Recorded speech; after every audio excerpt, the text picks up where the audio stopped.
Sabe quando um gato começa a amassar coberta como se fosse pãozinho? Tem um motivo bem fofo para isso. Os filhotes amassam a barriga da mãe para estimular a saída de leite. Quando adultos, alguns continuam fazendo isso por puro conforto.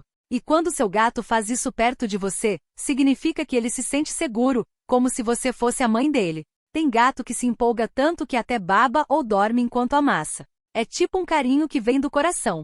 E dizem que a cada pessoa que se inscreve nesse canal, um gatinho de rua é adotado. Então se inscreva logo, viu? Você